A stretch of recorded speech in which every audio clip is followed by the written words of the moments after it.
Hello everyone, कैसे हैं आप सभी लोग। साथियों, आज की वीडियो में हम बात करेंगे भारतीय न्याय संहिता 2023 के नए नए प्रावधान के बारे में।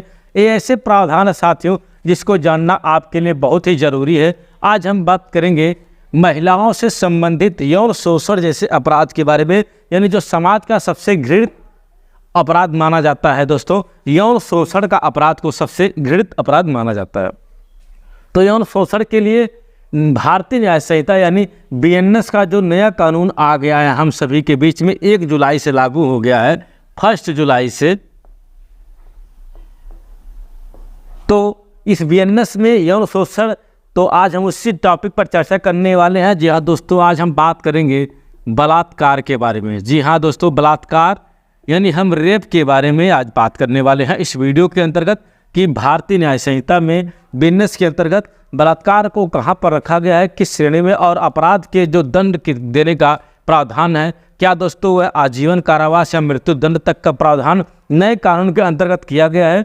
तो कहीं मत जाइएगा, वीडियो के साथ हमारे साथ बने रहिए। वीडियो में मैं आपको पूरे अच्छी तरह से सिखा दूंगा। यकीन मानिए, इस वीडियो को देखने के बाद आपको यूट्यूब पर 376 के बारे में, यानी जो बीएनएस में धारा 63 के बारे में कहीं भी खोजने की जरूरत नहीं पड़ेगी।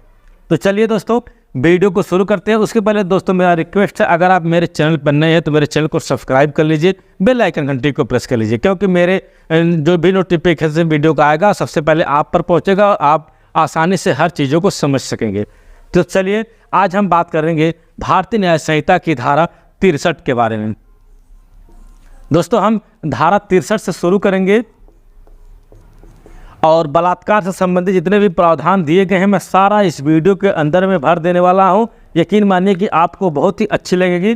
तो दोस्तों, धारा 63 जो है यह किसकी बात करती है? धारा 375 आईपीसी की बात करती है। ठीक है, देखिए, एक तरफ मैं बीएनएस लिखा हूं भारतीय न्याय संहिता, दूसरी तरफ भारतीय दंड संहिता यानी इंडियन पैनल कोड की धारा 375 में क्या है और 63 में क्या है। तो आप लोगों ने पढ़ा होगा 375 में परिभाषा का जिक्र किया गया है। 375 आईपीसी में बताया गया है कि किन किन फैक्ट को 375 के अंतर्गत अपराध माना गया है, बलात्कार की श्रेणी में किसको रखा गया है, यह 375 बताता है परिभाषा। और वही सेम टू सेम 63 में ज्यों का त्यों रख दिया गया उसकी परिभाषा बलात्कार की परिभाषा को यह डिफाइन करता है। ठीक है, बस 363 बलात्कार की परिभाषा को, 376 बलात्कार की परिभाषा आईपीसी को डिफाइन करता है और धारा 63 केवल बलात्कार की परिभाषा को डिफाइन करता है।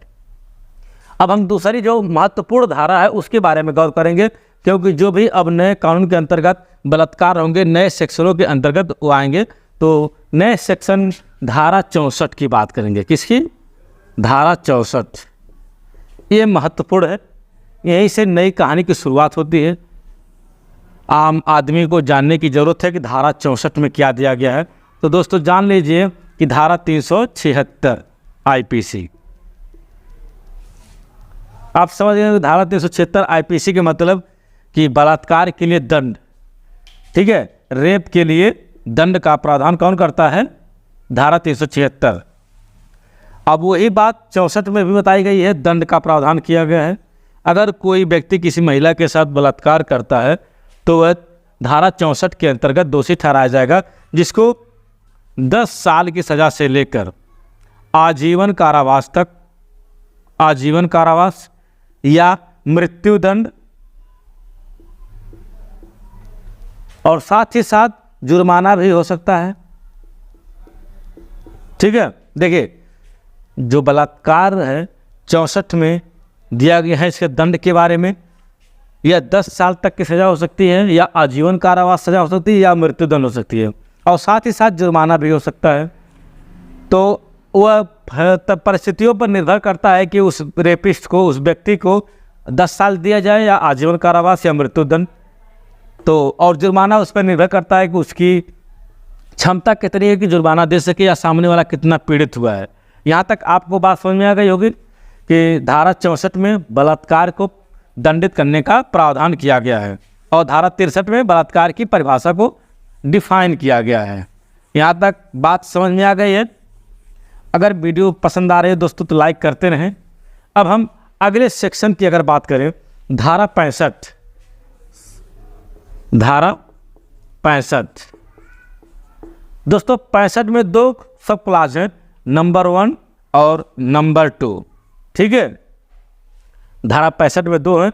और धारा 65 की अगर हम बात करें तो यह आईपीसी में धारा 376 डीए की बात करता है। धारा 376 डीए दोस्तों, धारा 376 डीए क्या कहता है कि कोई 16 वर्ष से कम उम्र की महिला या 12 वर्ष से कम उम्र की महिला के साथ अगर कोई रेप करता है तो उसे दंड का प्रावधान बताती है। ठीक है, अब लेकिन हम धारा 65 जब पढ़ेंगे तो इन दोनों को अलग अलग पढ़ेंगे। ठीक है, अब हम धारा 65 के सब क्लॉज 1 में देखेंगे तो इसमें दिया गया है कि अगर कोई व्यक्ति 16 वर्ष से कम उम्र की महिला, आप इसको महिला कह सकते हैं, किशोर कह सकते हैं, किशोरी, बालिका, स्त्री, बीएनएस में सबकी परिभाषा एक ही दी गई है कि चाहे एक दिन की कोई बच्ची पैदा हुई हो, चाहे 90 साल की कोई महिला हो, इनको महिला ही मानेंगे। तो हम बीएनएस की भाषा में कहेंगे, पूरी बीएनएस में कहीं भी अगर महिला आता है तो आप समझ लीजिए कि चाहे छोटी बच्ची हो चाहे बड़ी महिला हो, किशोरी, बालिका, सब एक ही है। ठीक है, तो 16 वर्ष से कम उम्र की अगर महिला के साथ, स्त्री के साथ कोई व्यक्ति बलात्कार करता है, बलात्कार जैसा जघन्य अपराध करता है, ठीक है, तो उसको दोस्तों 20 वर्ष का कारावास या आजीवन कारावास, 20 वर्ष का कारावास या आजीवन कारावास और साथ ही साथ जुर्माने से भी दंडित किया जाएगा। कितना कठोर और जघन्य अपराध के लिए, अगर कोई 16 वर्ष से कम उम्र की लड़की के साथ, महिला के साथ, स्त्री के साथ कोई व्यक्ति बलात्कार करता है तो 20 वर्ष की सजा या आजीवन कारावास, साथ ही साथ जुर्माने से भी दंडित करने का प्रावधान हमारे नए कानून भारतीय न्याय संहिता में दिया गया है। ये बात क्लियर हुई। धारा 65 का सब क्लास 1 में दिया गया है। अब हम बात करेंगे 65 के सब क्लास 2 के बारे में। ये दोस्तों बताता है कि अगर कोई व्यक्ति 12 वर्ष से कम उम्र की महिला के साथ रेप करता है या बलात्कार करता है, वही चीज़ है, रेप करता है, तो उसको 20 वर्ष का कारावास या आजीवन कारावास या मृत्युदंड। ठीक है, अब देखिए, अगर 12 साल से कम उम्र की जघन्य अपराध दोस्तों माना जाएगा कि 12 वर्ष की किशोरी कितनी छोटी बच्ची होती है, अगर उसके साथ कोई व्यक्ति ऐसा दुष्कर्म करता है, ऐसा करता है तो उसको 20 साल का कारावास या आजीवन कारावास या मृत्यु दंड से दंडित किया जाएगा और साथ ही साथ जुर्माने से भी दंडित किया जाएगा। तो आशा करते हैं कि यह समझ में आएगा होगा। धारा 65 बीएनएस फर्स्ट में कहता है कि 16 वर्ष से कम उम्र की महिला से कोई व्यक्ति बलात्कार करता है, और उसका सेकंड कहता है कि 12 वर्ष से कम उम्र की महिला के साथ कोई व्यक्ति बलात्कार करता है तो दंड का प्रावधान किया गया है। और यह बताया गया आईपीसी में था धारा 376 डीए में। आशा करते हैं कि यहाँ तक आपको यह सेक्शन आसानी से स्पष्ट हो गया होगा। तो चलिए आगे बढ़ते हैं। अब हम बात करेंगे अगले सेक्शन के बारे में, धारा 66, धारा 66। दोस्तों धारा 66 क्या कहता है? यह बात करता है धारा 376 ए के बारे में। धारा 376 ए के बारे में बात करता है धारा 66। अगर किसी व्यक्ति ने किसी महिला के साथ रेप किया है, रेप करने के बाद वह महिला मर जाती है, महिला की मृत्यु हो जाती है या वो महिला पागल हो जाती है या मानसिक डिप्रेशन में चली जाती है, अगर महिला पागल हो जाती है, मृत्यु हो जाती है, मानसिक डिप्रेशन में चली जाती है, तब धारा 66 लागू होती है। वह धारा 376 आईपीसी में बताया गया था। बीएनएस में धारा 66 के अंतर्गत इसका प्रावधान किया गया है। और इसके लिए दोस्तों बात करें तो इसके लिए भी वही सेम सज़ा है। दंड का अगर बात करेंगे हम तो दंड में आजीवन कारावास या मृत्युदंड या 20 साल की सज़ा का भी प्रावधान किया गया है, और साथ ही साथ जुर्माने से। यहाँ तक आपको बात स्पष्ट हुई। धारा 66 क्या कहती है कि रेप के बाद किसी लड़की की मृत्यु हो जाती है, किसी महिला की मृत्यु हो जाती है, या तो पागल हो जाती हो या मानसिक रूप से विक्षित हो जाती हो, किसी भी तरह का कोई उसके साथ ऐसा डिप्रेशन में चली जाए, तो उसे आजीवन कारावास, मृत्युदंड या 20 साल से दंडित किया जाएगा। साथ ही साथ जुर्माने से भी दंडित करने का प्रावधान हमारे भारतीय न्याय संहिता के अंतर्गत किया गया है। अब अगले अगर सेक्शन की बात करेंगे हम, धारा 67 जो कि है आईपीसी की धारा 376 AB की बात करता है। आईपीसी, ठीक है। आईपीसी धारा 376 B की धारा 67 में अगर हम बात करेंगे तो पहले आप समझ लीजिए कि यह कहाँ बात करता है। धारा 376 B की बात करता है, ठीक है। अब देखिए ये क्या कहता है कि अगर पति द्वारा, ठीक है, ध्यान सुनिए, अगर कोई व्यक्ति पति है, वह अपनी पत्नी से तलाक ले रहा है और तलाक के दौरान दोनों पृथक्करण की स्थिति में हैं, पृथक्करण की स्थिति में है, माने अलग अलग रह रहे हो, कोई पति पत्नी में तलाक चल रहा हो, प्रोसीजिंग चल रही हो, और दौरान दोनों पृथक्करण की स्थिति में रह रहे हो, अलग अलग रह रहे हो, उस दौरान पति द्वारा अगर पत्नी के साथ यौन संबंध बनाया जाता है तो यह भी एक बलात्कार की श्रेणी में आता है। यह बीएनएस का कानून कहता है, ठीक है। पति पत्नी के साथ यौन शोषण करता है तो वह पृथक्करण के दौरान तो धारा 67 लगेगी। धारा 376 आईपीसी लग रही थी, अब धारा 67 लगेगी।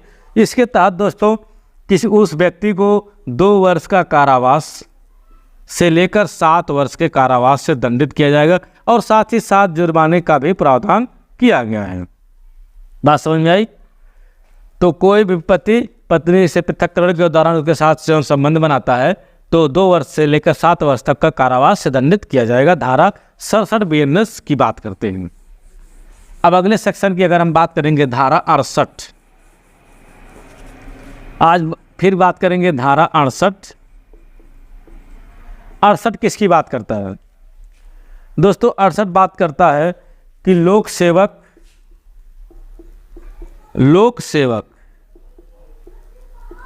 अस्पताल, अभिरक्षा, ठीक है। लोक सेवक कोई भी पदाधिकारी हो, कोई भी अधिकारी हो, उसकी अभिरक्षा में अस्पताल के अंतर्गत किसी नर्स या किसी भी ड्यूटी कर रही महिला के साथ, या अभिरक्षा में चाहे जेल में कोई कैदी हो, चाहे जेल में कोई किसी भी कस्टडी, इन तीनों के अंतर्गत या किसी की कस्टडी में अगर कोई व्यक्ति किसी महिला के साथ रेप करता है, बलात्कार करता है, तब दंड करने का प्रावधान बीएनएस की धारा 68 में दिया गया है। बात समझ में आई? लोक सेवक द्वारा बलात्कार करने पर, अस्पताल में कोई व्यक्ति बलात्कार करता है या जेल में के अंदर या किसी की व्यक्ति की कोई अभिरक्षा में हो, उसके साथ अगर कोई व्यक्ति रेप या बलात्कार करता है, तब उसको बीएनएस की धारा के तहत 5 वर्ष का कठोर कारावास से लेकर 10 वर्ष के कठोर कारावास से दंडित किया जाएगा, और साथ ही साथ जुर्माने का भी प्रावधान इसमें किया गया है। बात समझ में आई? धारा 68 क्या कहती है? लोक सेवक अस्पताल या अभिरक्षा में, यानी किसी की भी कोई अभिरक्षा में अगर किसी व्यक्ति के साथ किसी महिला के साथ कोई व्यक्ति बलात्कार करता है तो 5 वर्ष से 10 वर्ष तक का कारावास या जुर्माने से भी दंडित किया जाएगा। अब हम बात करेंगे अगले सेक्शन का, जो सेक्शन बात करता है धारा 69 के बारे में। धारा 69 क्या कहता है? अब ध्यान दीजिए, यह आज के समय में ट्रेंडिंग मामला चल रहा है, धारा 69 वाला, ठीक है। तो इसको गौर से समझिएगा। अब देखिए धारा 69 क्या कहती है, इसको गौर से सुनिएगा। यह आजकल का बहुत ही ट्रेंडिंग मामला है कि अगर आपने किसी लड़की के साथ प्यार किया है, ठीक है, किसी महिला के साथ प्यार किया है और आप उसको शादी करने का झूठा वादा देकर, क्या झूठा वादा, आपने वादा किया वही बहुत है, झूठा तो बाद में आएगा ना। अगर आपने उससे वादा किया कि मैं आपसे शादी करूंगा, ठीक है, अगर कोई व्यक्ति किसी महिला के साथ प्यार करता है और उसके साथ वादा करता है कि मैं तुमसे शादी करूंगा, तो वह लड़की तैयार हो जाती है उसके साथ यौन संबंध बनाने के लिए। बात समझे? कोई व्यक्ति किसी महिला के साथ प्यार करता है और उससे वादा करता है ये प्रिय मैं तुमसे शादी करूंगा, मैं तुमसे सच्ची मोहब्बत करता हूँ, तो वो उसके साथ यौन संबंध बना लेता है, दोनों में संबंध स्थापित हो जाते हैं। उस दौरान उसके बाद वह पुरुष उस महिला से शादी नहीं करता है, तो झूठा वादा हुआ। इस झूठे वादे के दौरान अगर कोई व्यक्ति महिला के साथ संबंध बनाता है, तब वह दोस्तों 10 वर्ष का कठोर कारावास का प्रावधान धारा 69 बीएनएस में किया गया है। बात समझ में आई? किसी लड़की से किसी महिला से कोई व्यक्ति प्यार करता है, उसके बाद वो झूठा वादा करके उसे शादी करने का शादी करने का वादा करके उसके साथ यौन संबंध बनाता है, तो उस व्यक्ति को 10 वर्ष का कठोर कारावास से दंडित किया जाएगा। यहाँ तक आपको बात समझ में आ गई? अगर ये बात समझ में आ रही है तो आगे बढ़ें। चलिए अगले धारा की अगर बात करेंगे, धारा 70 के बारे में, तो कहीं मत जाइए, बने रहिए। आज मैं पूरा यौन संबंधित सारे मामलों को आज इसमें आपको रटा दूंगा, आपको तैयार हो जाएगा, फिर आपको कहीं भी जाने की ज़रूरत नहीं पड़ेगी, ठीक है। तो धारा 70 क्या कहता है? धारा 376D की बात करता है। अब तो आप समझ गए होंगे कि धारा 376D में क्या है। दोस्तों धारा 376D की बात करें या 70 की बात करें, बीएनएस की, ये दोनों ही बात करते हैं किसकी? गैंग रेप की। गैंग रेप, सामूहिक दुष्कर्म। बात समझे? आईपीसी बीएनएस की धारा 70 में गैंग रेप को डिफाइन किया गया है और दंड करने का प्रावधान किसमें किया गया है? धारा 70 बीएनएस में। अब इसमें दोस्तों बात करते हैं दंड की। अगर बात करेंगे हम, तो इसमें भी 20 साल, कितनी, अगर किसी महिला के साथ गैंग रेप होता है तो 20 वर्ष का कारावास या मृत्युदंड, मृत्युदंड का प्रावधान नहीं किया गया है। गैंग रेप में 20 वर्ष का कारावास या आजीवन कारावास, आजीवन कारावास और जुर्माने का भी प्रावधान किया गया है। बात को समझिए। अगर कोई व्यक्ति गैंग रेप करता है किसी महिला के साथ, सीधी बात है कि जब गैंग रेप की बात होगी तो एक से ज़्यादा पुरुष होंगे, 2 होंगे, 3 होंगे, 4 होंगे, 5 होंगे, जितने भी होंगे, प्रत्येक व्यक्ति को गैंग रेप का दोषी माना जाएगा और उसे 20 वर्ष का कारावास या आजीवन कारावास से दंडित किया जाएगा। यहाँ तक आपको धारा 70 तक समझ में आ गई हो तो कमेंट में यस करें। अगर नहीं समझ में आ गई हो तो कमेंट करें कि मुझे यह सेक्शन समझ में नहीं आ गया, दोबारा बताया जाए। तो धारा 70 का हमने 1 बताया गैंग रेप के बारे में, ठीक है। गैंग रेप या गैंग रेप को बताता है धारा 70(1) क्लास 1 गैंग रेप की बात करता है। अब बात करेंगे धारा 70 का सब क्लास 2 के बारे में, ठीक है। तो इसमें बात करते हैं, यह 18 वर्ष से कम, 18 वर्ष से कम उम्र की महिला के साथ, किशोरी के साथ, बालिका के साथ, किसी भी महिला के साथ, स्त्रीलिंग के साथ कोई व्यक्ति गैंग रेप करता है, 2 या 2 से अधिक व्यक्ति अगर बलात्कार करते हैं, तब धारा 70 का सब क्लास 2 लगेगा। 18 वर्ष से कम की महिला है तो 2 या 3 से अधिक व्यक्ति हैं तो 70 का सब क्लास 2 लगेगा। अगर 18 से ऊपर की महिला है तो 70 का सप्ला जोन लगेगा गैंग रेप की धाराओं में। दोस्तों इसमें बात करेंगे 18 वर्ष से कम उम्र की महिला के साथ गैंग रेप होता है तो वहाँ पर बात की जाएगी मृत्युदंड की। किसकी? मृत्युदंड या आजीवन कारावास या 20 साल 20 वर्ष का सजा, यह उसके तथ्य और फैक्ट के परिस्थितियों पर निर्भर करता है कि उनको इनमें से कौन सा दंड देने का प्रावधान किया जाएगा। और साथ ही साथ जुर्माने का भी प्रावधान किया गया है। यहाँ तक आपको बात समझ में आई? धारा 70 कहती है कि 18 साल से ऊपर की किसी महिला के साथ 2 या 2 से अधिक व्यक्ति अगर रेप करते हैं तो गैंग रेप कहलाएगा।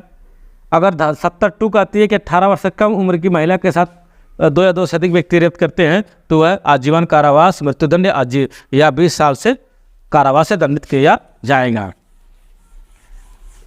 यहाँ तक आपको बात समझ में आ गई हो तो वाई टाइप करें, यस टाइप करें। आज की वीडियो की लास्ट धारा की बात करेंगे हम, धारा 71। ठीक है, अब धारा 71 क्या कहती है कि अगर कोई व्यक्ति, मान लीजिए बलात्कार का कोई व्यक्ति एक बार उसी महिला के साथ रेप करता है, बेल पे छूटा, फिर दोबारा रेप कर दिया, तब यह धारा लगेगी धारा 71। 71 कहती है अगर किसी महिला के साथ कोई व्यक्ति दोबारा रेप करता है तब यह धारा 71 लगेगी और 71 में उसको आजीवन कारावास, किसका? आजीवन कारावास या मृत्यु दंड देने का प्रावधान धारा 71 BNS में किया गया है। और यह IPC की धारा 376E में दिया गया है। ठीक है, धारा 376E में IPC में दिया गया है कि अगर दोबारा उसी महिला के साथ आप रेप या बलात्कार करते हैं तब यह धारा लागू होती है और धारा 71 में भी यही बात की गई है। तो आशा करते हैं आज की वीडियो आपको समझ में आई होगी। नहीं समझ में आई दोबारा पूछिए, कमेंट करिए, मैं आपको सारी बातों का, प्रावधानों को डिटेल में चर्चा करूंगा अगली वीडियो में। आज की दोस्तों वीडियो में इजाज़त दीजिए। अगर आप चैनल पर नए हैं तो चैनल को प्लीज़ सब्सक्राइब करना ना भूलें। चलिए दोस्तों, मिलें किसी अन्य वीडियो में, तब तक के लिए धन्यवाद, नमस्कार।